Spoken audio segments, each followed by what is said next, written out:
अस्सलाम वालेकुम, welcome to Naeem's virtual academy. This is Dilshad Murtaza. Lecture number 23 अॼु असांजो आहे ऐं लेक्चर नंबर 23 में पाण पढ़ण वारा आहियूं units of physical quantities.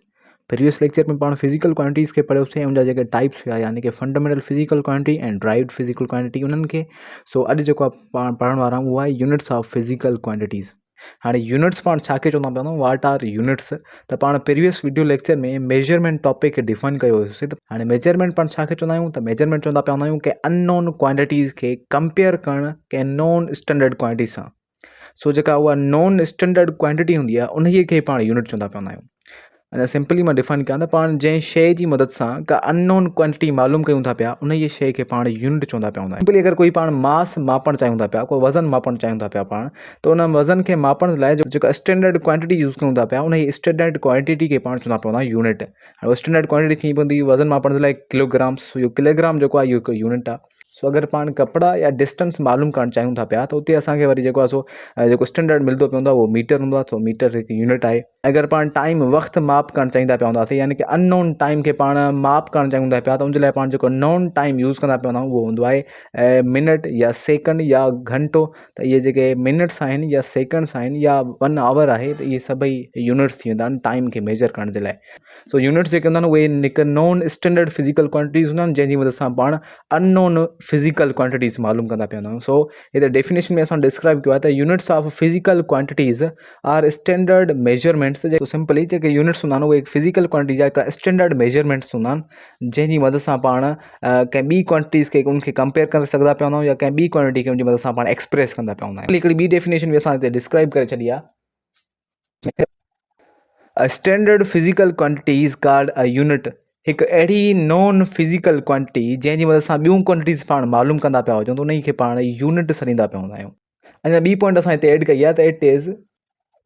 It is used to measure the other physical quantities. जेके यूनिट्स हूंदा आहिनि उहे यूज़ कया वेंदा आहिनि ॿियनि फिज़िकल क्वांटिटीज़ खे मालूम करण जे लाइ। तो सभई पॉइंट्स फिज़िकल क्वांटिटीज़ खे डिफाइन करनि थियूं पियूं। एग्जाम्पल्स खे पाण ॾिसूं, जो किलोग्राम आहे उहो कंहिं अननोन मास खे माप करण लाइ जेको आहे सो हेल्प कंदो पियो। इट मीन्स उहो बि हिकु यूनिट आहे। ऐं प्लस में मीटर पाण चऊं लेंथ खे माप कंदो पियो, इहो बि हिकिड़ो जेको आहे सो यूनिट आहे। उन खां बाद सेकंड जेको आहे इहो बि हिकु यूनिट आहे। ऐं पाण मीटर पर सेकंड इस्तेमालु कंदा पिया हूंदा स्पीड खे मापण जे लाइ, त इट मीन्स कि इहो बि हिकु यूनिट आहे। उन खां बाद टेम्परेचर खे मेजर करण लाइ पाण केल्विन यूज़ कंदा आहियूं, इहो बि हिकिड़ो यूनिट आहे। ऐं ॿिया काफ़ी सारा इन तरह जा जेको आहे सो यूनिट्स जेके ॿियनि क्वांटिटीज़ यानी कि अननोन क्वांटिटीज़ खे मालूम करण लाइ पाण यूज़ कंदा पिया हूंदा आहियूं, त उन्हनि खे पाण यूनिट्स ॾींदा आहियूं। ऐं यूनिट्स जेके हूंदा आहिनि उहे नॉन स्टैंडर्ड क्वांटिटीज़ हूंदियूं आहिनि जेके हेल्प कंदियूं आहिनि अननोन खे फाइंड करण जे लाइ, मीन्स सिंपली मेजर करण जे लाइ। सो जहिड़ी तरह पाण फिज़िकल क्वांटिटीज़ जा ॿ टाइप पढ़ियासीं, त हिकिड़ो फंडामेंटल फिज़िकल क्वांटिटीज़ हूंदियूं आहिनि ऐं ॿियूं ड्राइव्ड फिज़िकल क्वांटिटीज़ हूंदियूं आहिनि। त सो अहिड़ी तरह जेके यूनिट्स हूंदा आहिनि फिज़िकल क्वांटिटीज़ जा उन्हनि जा बि ॿ टाइप्स हूंदा आहिनि। हिकिड़ा हूंदा आहिनि फंडामेंटल यूनिट्स ऐं ॿिया हूंदा आहिनि ड्राइव्ड यूनिट्स। सो पाण ॿ टाइप्स लिखी छॾिया आहिनि यूनिट्स ऑफ फिज़िकल क्वांटिटी जा। हिकिड़ो हूंदो आहे फंडामेंटल यूनिट्स ऐं ॿियो हूंदो आहे ड्राइव्ड यूनिट्स। सो अगरि फंडामेंटल यूनिट्स खे डिस्क्राइब कंदो जेके बि फंडामेंटल फिज़िकल क्वांटिटीज़ थींदियूं पियूं हूंदा आहिनि ऐं उन जा जेके यूनिट्स थींदा पिया हूंदा आहिनि उन यूनिट्स खे पाण फंडामेंटल यूनिट्स चवंदा पिया हूंदा आहियूं। ऐं ड्राइव्ड यूनिट्स चवंदा पिया हूंदा आहियूं जेके बि ड्राइव्ड क्वांटिटीज़ आहिनि उन्हनि जे यूनिट्स खे पाण ड्राइव्ड यूनिट्स चवंदा पिया हूंदा आहियूं। उन्हनि खे पाण डिस्क्राइब कयूं था। पोइ असां फंडामेंटल यूनिट्स खे डिस्क्राइब कयो आहे त those units whose values does not depend on any other units are fundamental units. अहिड़ा यूनिट्स हुजनि जंहिंजा वैल्यूज़ जेके हूंदा पिया हूंदा उहे कंहिं ॿियनि यूनिट्स जे वैल्यूज़ ते डिपेंड न कंदा पिया हुजनि, त पाण चवंदा पिया हूंदा इहे फंडामेंटल यूनिट्स हूंदा आहिनि। उनजो वैल्यू ॿियनि यूनिट्स ते डिपेंड छो न कंदो पियो हूंदो। त जेके फंडामेंटल यूनिट्स हूंदा आहिनि उहे फंडामेंटल क्वांटिटीज़ जा यूनिट्स हूंदा आहिनि। ऐं फंडामेंटल क्वांटिटीज़ अहिड़ी हूंदियूं आहिनि जेके कंहिं ॿी क्वांटिटीज़ ते डिपेंड न आहिनि कंदियूं पियूं। अगरि ॿी क्वांटिटी ते डिपेंड न कंदियूं पियूं त ॿी क्वांटिटी जे जेके यूनिट्स आहिनि जो कोई तालुक न हूंदो आहे। इट मीन्स के कंहिं बि फंडामेंटल यूनिट खे कंहिं ॿिए यूनिट ते डिपेंड थियणो न पवंदो पियो हूंदो आहे। एग्जाम्पल्स असां लिखिया आहिनि त जेके बि फंडामेंटल फिज़िकल क्वांटिटीज़ आहिनि जीअं कि मास थी वियो, जीअं लेंथ ऐं जीअं टाइम ऐं जीअं टेम्परेचर पाण चऊं, उनखां अलावा इलेक्ट्रिक करंट या उनखां बाद अमाउंट ऑफ सबस्टेंस पाण चऊं, amount of substance, luminous intensity.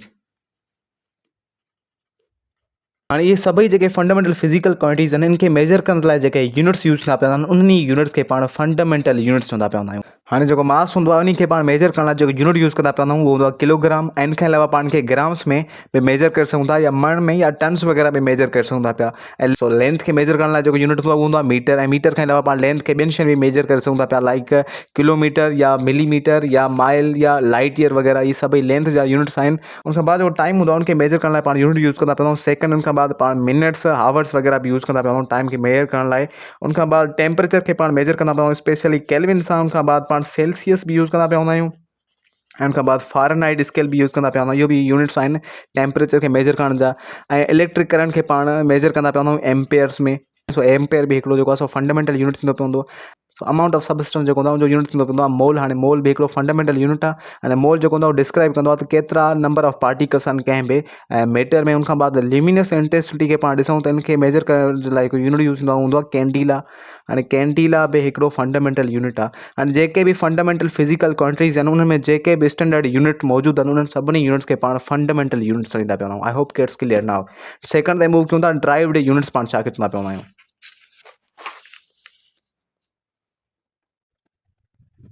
Derived units के पाण डिफाइन कयो आहे त those units who's value depends on other units हाणे अहिड़ो यूनिट जंहिंजो वैल्यू कंहिं ॿिए यूनिट ते डिपेंड कंदो पियो हुजे सिंपली पाण एग्जांपल वठूं था जेको स्पीड आहे उनजो यूनिट आहे मीटर पर सेकेंड हाणे जेको हिकु मीटर पर सेकेंड यूनिट आहे इहो ॿिनि यूनिट्स ते डिपेंड करे थो हिकु मीटर ऐं ॿियो सेकेंड हाणे यानी कि कंहिं शइ जी अगरि असांखे स्पीड मालूम करणी आहे त असांखे लाज़मी ॿिन्हिनि यूनिट्स खे ॾिसणो पवंदो त मीटर्स शइ केतिरो हली आहे ऐं सेकेंड्स उनखे केतिरा लॻा आहिनि इट मीन्स कि ॿई यूनिट असांखे खपनि हिकिड़े यूनिट खे मालूम करण लाइ यानी कि हिकिड़ी स्पीड जी यूनिट खे मालूम करण लाइ तंहिं करे पाण चवंदा पिया आहियूं इहो हिकिड़ो ड्राइव्ड यूनिट आहे छो जो ड्राइव्ड यूनिट डिपेंड कंदो पवंदो आहे ॿ या ॿिनि खां वधीक यूनिट्स ते अच्छा एग्जांपल्स खे अगरि पाण ॾिसूं जेको एक्सलरेशन जो यूनिट आहे उहो आहे मीटर पर सेकेंड स्क्वायर त इहो बि हिकिड़ो ड्राइव्ड यूनिट आहे छो जो ॿिनि यूनिट्स ते डिपेंड करे थो पियो इहो उनखां बाद न्यूटन खे ॾिसूं था पिया त न्यूटन फोर्स जो यूनिट थींदो पवंदो आहे न्यूटन बराबरि हूंदो आहे के जी मीटर पर सेकेंड स्क्वायर जे हाणे इहो डिपेंड कंदो पवंदो आहे टिनि यूनिट्स ते के जी मीटर ऐं सेकेंड ते इट मीन्स कि इहो बि हिकु ड्राइव यूनिट आहे ठीकु आहे उनखां बाद पाण जूल खे ॾिसूं त जूल जेको हूंदो आहे एनर्जी जो यूनिट बराबरि हूंदो आहे के जी इंटू मीटर स्क्वायर पर सेकेंड स्क्वायर यानी कि इहो बि टिनि यूनिट्स मां ठहे थो पियो यानी कि 1 kg उनखां बाद मीटर उनखां बाद सेकेंड सो इहो बि हिकु ड्राइव्ड यूनिट आहे उनखां बाद अगरि पाण वाट खे ॾिसूं त वाट पावर जो यूनिट आहे